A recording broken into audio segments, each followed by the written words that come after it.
Shalom saudaraku yang dikasih Tuhan, kita berjumpa kembali di small group kita pekan ini.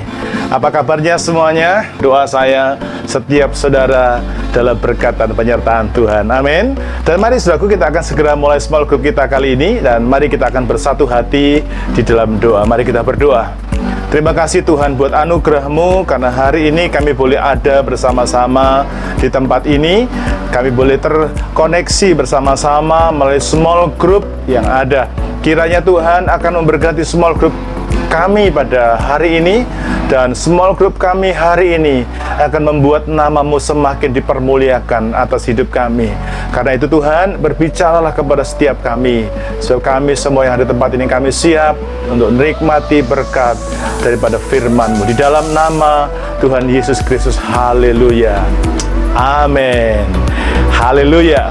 Saudaraku, tema hari ini adalah bertanggung jawab untuk menjaga hati. Oleh karena itu, mari kita akan membuka super ayat kita bersama-sama yang terambil dari Amsal pasal yang keempat, ayat yang ke-23.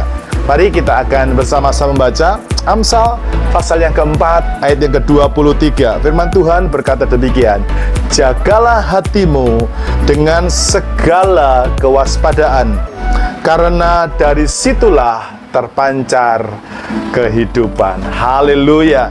Saudara dikasih Tuhan, ini sungguh luar biasa. Firman Tuhan hari ini sedang membawa kita kepada satu tanggung jawab orang percaya, yaitu bertanggung jawab untuk menjaga hati. Mengapa kita punya tanggung jawab ini? Kita mulai dengan bagian ini. Tujuan dari kehidupan ini adalah supaya hidup kita itu boleh memancarkan kehidupan kepada orang lain.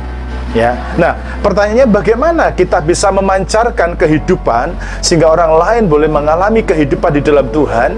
Alkitab mencatat demikian: jagalah hatimu dengan segala kewaspadaan, karena dari situ terpancar kehidupan. Saudaraku, rupanya Alkitab memberikan mandat ini karena dari hati kita, dari hati seseorang, dari kehidupan seseorang itu punya kekuatan, itu punya kemampuan untuk memancarkan kehidupan.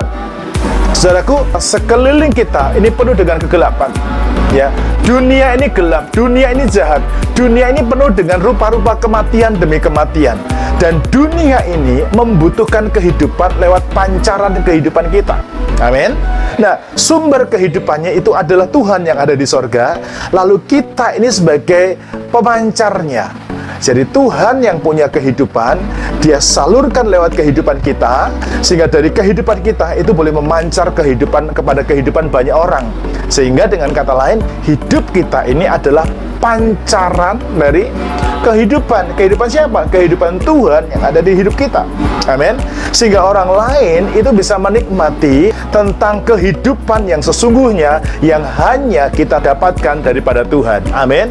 Sebagai contoh, beberapa desa terpencil rindu untuk mendapatkan satu berita. Karena itu, untuk mendapatkan informasi berita, mereka membutuhkan radio. Tapi saudaraku, stasiun radionya itu ada di Pontianak. Bagaimana supaya mereka bisa mendengar? Bagaimana cara supaya mereka bisa mendapatkan informasi dari radio itu? Maka dibutuhkan namanya pemancar. Amin. Pemancar. Nah, pemancar itulah gambaran tentang kehidupan kita. Amin. Sehingga orang-orang yang ada di dunia sana, mereka boleh menerima, mereka boleh mengalami pancaran kehidupan. Amin. Kristus itu stationnya, Kristus itu adalah pusat dari kehidupan, dan kita ini pemancarnya. Sampai di sini, saya berharap setiap kita bisa memahami pelajaran ini. Amin. Nah, saudaraku yang dikasih Tuhan, bagaimana supaya kehidupan kita itu bisa berfungsi untuk memancarkan kehidupan? Ya, bagaimana caranya hidup kita itu bisa berarti sehingga kehidupan bisa kita pancarkan kepada orang lain? Alkitab mencatat, jagalah hatimu dengan segala kewaspadaan. Saudaraku, kita punya tanggung jawab. Kita diberi mandat oleh Tuhan untuk apa? Untuk jaga hati. Mari katakan bersama-sama, saya bertanggung jawab. 2, 3. Untuk menjaga hati saya dengan segala kewaspadaan. Amin. Haleluya. Sudah kasih Tuhan, mengapa kita harus menjaga hati? Sesuatu yang harus dijaga itu artinya sesuatu itu berharga. Sesuatu yang perlu dijaga itu ada sesuatu yang sangat penting. Amin.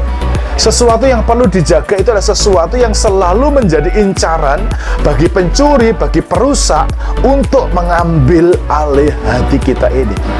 Ya. Karena itu kita punya tanggung jawab. Ya, untuk apa? Untuk menjaga hati. Nah, sekarang kita ada di pertanyaan penting. Mengapa kita harus menjaga hati? Kata menjaga hati, jagalah hatimu, itu dari kata Ibrani nafstar. Nah, kata nafstar itu artinya begini. Yang pertama, engkau harus membuat hatimu itu tetap seperti sedia kala. Ya, saya ulangi. Kita harus menjaga hati kita itu tetap terjaga seperti sedia kala. Mengapa? Jujur kita berkata, manusia itu paling mudah dipengaruhi hatinya. Ya, mereka mendengar berita yang negatif, langsung timbul kekhawatiran. Dia melihat sesuatu yang mencurigakan, langsung timbul ketakutan. Betul tidak? Nah, satu yang menjadi dasar firman Tuhan selalu berkata begini, hidup kita ini harus karena percaya, bukan karena melihat. Amin. Bukan karena mendengar, amin. Bukan karena merasa, amin.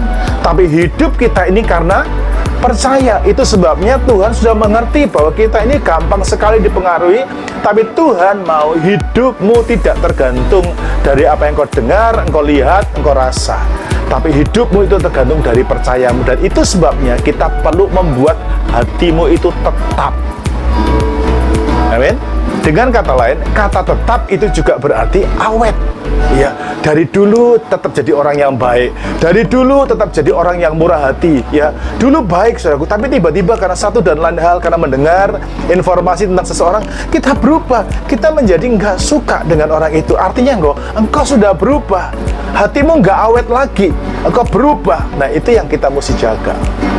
Amin. Nah, yang kedua, mengapa kita harus menjaga hati? Yang kedua, kata jagalah itu artinya hatimu itu terpelihara. Berarti saudara dan saya perlu memelihara hati ini. Amin. Bagaimana caranya kita memelihara hati ini? Ya, Mazmur 119 berkata begini, dengan apakah seorang muda mempertahankan kelakuannya bersih? Dengan menjaganya sesuai dengan firman. Nah, kata menjaga itu artinya dengan memeliharanya sesuai dengan firman. Ini mesti dijaga, ini mesti dipelihara, saudara. Dipelihara itu artinya tetap bersih. Dipelihara itu artinya tetap terawat. Anda mungkin pernah melihat ada sebuah rumah, ya, rumah itu bersih, rumah itu terawat, rumah itu tersapu, sehingga orang berkata begini, wah, rumah ini ya, wah, terawat, ya, terpelihara. Dari mana mereka bisa membuat sebuah kesimpulan itu? Karena setiap hari rumah itu disapu, dibersihkan, ya, dirawat. Ya, tapi sebaliknya, engkau bisa melihat ada sebuah rumah yang di mana-mana mulai tumbuh tanaman-tanaman liar, mulai ada lumut di mana-mana. Orang lalu buat komentar, sayang ya rumah ini bagus-bagus tapi tidak terpelihara. Ya, jadi demikian juga dengan hati kita. Bagaimana caranya supaya kita bisa membuat hati kita terpelihara? Firman Tuhan itu ada kunci daripada kita bisa memelihara dan menjaga hati kita. Amin. Dua hal ini akan menjadi renungan bersama-sama kita hari ini. Yang pertama, jaga supaya hati saudara itu tetap awet, tidak berubah. Yang kedua, jaga hatimu itu supaya tetap terpelihara, terawat dengan baik. Dengan demikian, saya percaya ketika hatimu terjaga, ketika hatimu terawat, maka saudara, dari dalam hatimu akan ada pancaran kehidupan. Orang di luar sana bisa melihat ada sesuatu yang luar biasa dari hidup saudara. Kiranya pelajaran hari ini akan menjadi berkat bagi setiap saudara. Dan doa saya, saudara dan saya boleh menjaga, boleh merawat, boleh memelihara hati saudara, sehingga dari hati saudara akan terpancar kehidupan. Tuhan Yesus berkati. Mari kita akan saat hati kita berdoa. Terima kasih Tuhan untuk pelajaran hari ini. Kiranya melalui pelajaran hari ini kami semua diberkati, kami hidup sesuai dengan firman-Mu, dan kami bertanggung jawab untuk menjaga hati. Hati kami bisa rusak, hati kami bisa hancur, hati kami bisa porak-poranda. Tetapi kalau kami menyadari bahwa kami punya tanggung jawab untuk menjaga hati kami, maka hati kami akan terpelihara di dalam anugerah-Mu.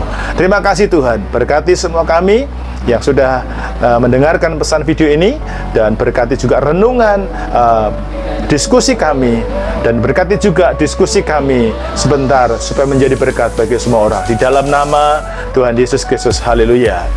Amin, amin, haleluya. Sudah kita berada di poin penting dari small group kita. Ada satu pertanyaan untuk sharing kita bersama-sama. Apa berkat yang sudah dapatkan dari materi kita hari ini? Oke, kiranya jadi berkat buat kita semuanya. Tuhan berkati dan shalom.